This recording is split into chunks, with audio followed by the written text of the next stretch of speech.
Chapter 2. Mr. Weston was a native of Highbury and born of a respectable family, which for the last 2 or 3 generations had been rising into gentility and property. He had received a good education, but on succeeding early in life to a small independence, had become indisposed for any of the more homely pursuits in which his brothers were engaged, and had satisfied an active, cheerful mind and social temper by entering into the militia of his county, then embodied. Captain Weston was a general favourite, and when the chances of his military life had introduced him to Miss Churchill of a great Yorkshire family, and Miss Churchill fell in love with him, nobody was surprised except her brother and his wife, who had never seen him, and who were full of pride and importance, which the connection would offend. Miss Churchill, however, being of age, and with the full command of her fortune, though her fortune bore no proportion to the family estate, was not to be dissuaded from the marriage, and it took place, to the infinite mortification of Mr. and Mrs. Churchill, who threw her off with due decorum. It was an unsuitable connection, and did not produce much happiness. Mrs. Weston ought to have found more in it, for she had a husband whose warm heart and sweet temper made him think everything due to her in return for the great goodness of being in love with him. But though she had one sort of spirit, she had not the best. She had resolution enough to pursue her own will in spite of her brother, but not enough to refrain from unreasonable regrets at that brother's unreasonable anger, nor from missing the luxuries of her former home. They lived beyond their income, but still it was nothing in comparison of Enscombe. She did not cease to love her husband, but she wanted at once to be the wife of Captain Weston and Miss Churchill of Enscombe. Captain Weston, who had been considered, especially by the Churchills, as making such an amazing match, was proved to have much the worst of the bargain.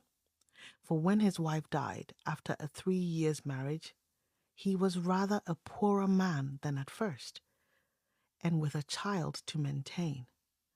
From the expense of the child, however, he was soon relieved. The boy had, with the additional softening claim of a lingering illness of his mother's, been the means of a sort of reconciliation, and Mr. and Mrs. Churchill, having no children of their own, nor any other young creature of equal kindred to care for, offered to take the whole charge of the little Frank soon after her decease. Some scruples and some reluctance the widower father may have supposed to have felt, but as they were overcome by other considerations, the child was given up to the care and the wealth of the Churchills, and he had only his own comfort to seek, and his own situation to improve as he could. A complete change of life became desirable. He quitted the militia and engaged in trade, having brothers already established in a good way in London, which afforded him a favourable opening. It was a concern which brought just employment enough.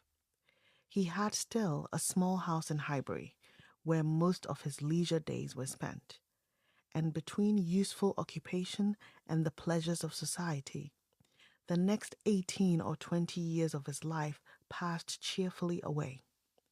He had, by that time, realized an easy competence, enough to secure the purchase of a little estate adjoining Highbury, which he had always longed for, enough to marry a woman as portionless even as Miss Taylor, and to live according to the wishes of his own friendly and social disposition.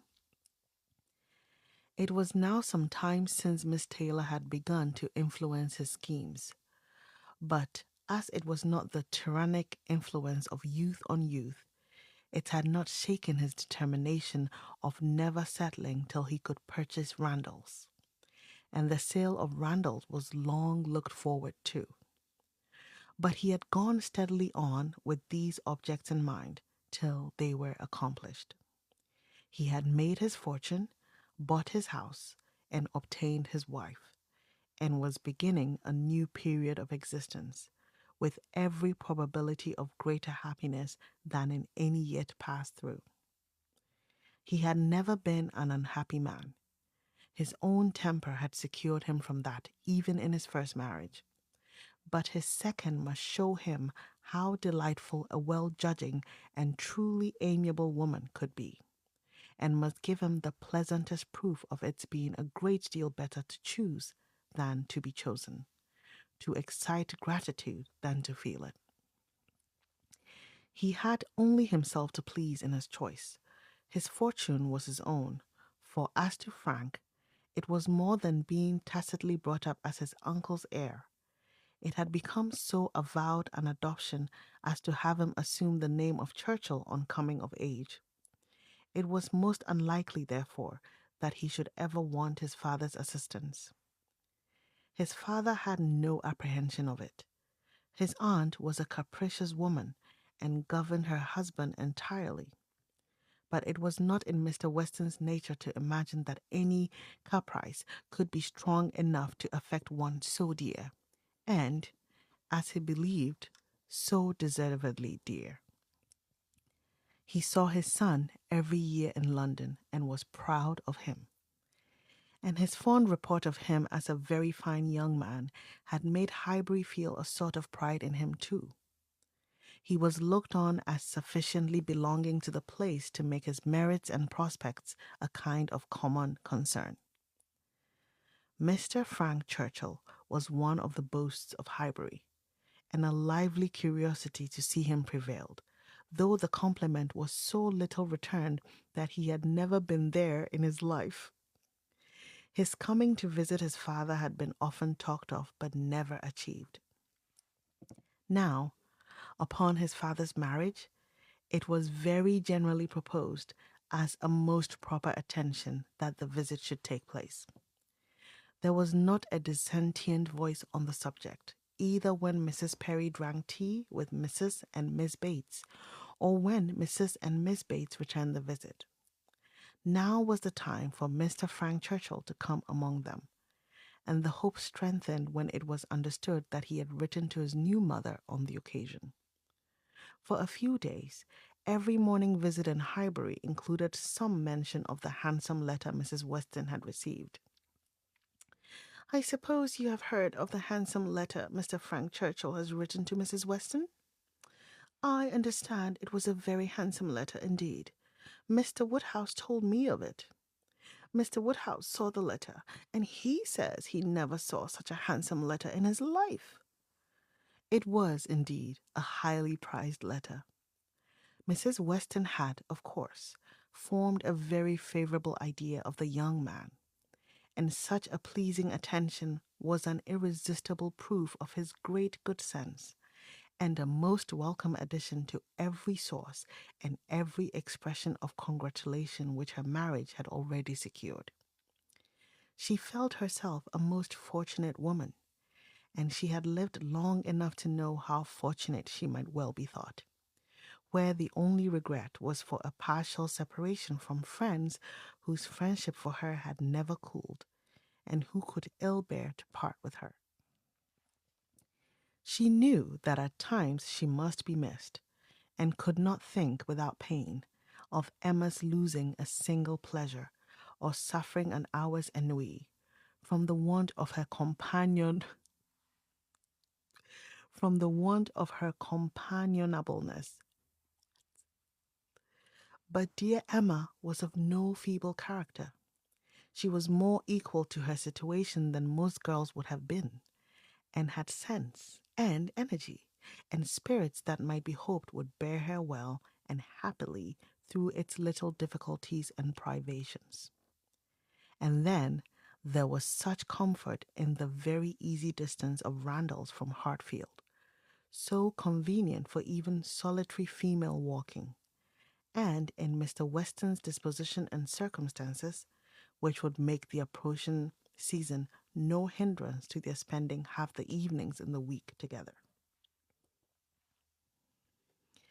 Her situation was altogether the subject of hours of gratitude to Mrs. Weston, and of moments only of regret, and her satisfaction, her more than satisfaction, her cheerful enjoyment, was so just and so apparent that Emma, well as she knew her father, was sometimes taken by surprise at his being still able to pity poor Miss Taylor when they left her at Randall's in the centre of every domestic comfort, or saw her go away in the evening attended by her pleasant husband to a carriage of her own. But never did she go without Mr. Woodhouse's giving a gentle sigh and saying, "Ah, poor Miss Taylor, she would be very glad to stay." There was no recovering Miss Taylor, nor much likelihood of ceasing to pity her, but a few weeks brought some alleviation to Mr. Woodhouse. The compliments of his neighbors were over. He was no longer teased by being wished joy of so sorrowful an event, and the wedding cake, which had been a great distress to him, was all eaten up. His own stomach could bear nothing rich, and he could never believe other people to be different from himself. What was unwholesome to him he regarded as unfit for anybody, and he had therefore earnestly tried to dissuade them from having any wedding cake at all, and when that proved vain, as earnestly tried to prevent anybody's eating it. He had been at the pains of consulting Mr. Perry, the apothecary, on the subject. Mr. Perry was an intelligent, gentlemanlike man, whose frequent visits were one of the comforts of Mr. Woodhouse's life, and upon being applied to, he could not but acknowledge, though it seemed rather against the bias of inclination, that wedding cake might certainly disagree with many, perhaps with most people, unless taken moderately. With such an opinion, in confirmation of his own, Mr. Woodhouse hoped to influence every visitor of the newly married pair. But still, the cake was eaten, and there was no rest for his benevolent nerves till it was all gone. There was a strange rumour in Highbury of all the little Perrys being seen with a slice of Mrs. Weston's wedding cake in their hands. But Mr. Woodhouse would never believe it. And that was chapter 2. I think